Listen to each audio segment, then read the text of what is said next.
பெண்ணுக்குள் ஆண் வந்தால் காதலா,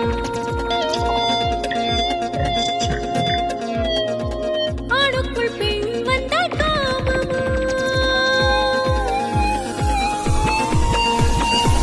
நீ எந்த உயிருக்குள் பாதியா, நான் என்ன சிவனோட ஜாதியா? மனசுக்குள் பூ பூக்கும் நேரம் தானும், வாசத்தில் உன் வாசம் தானும்.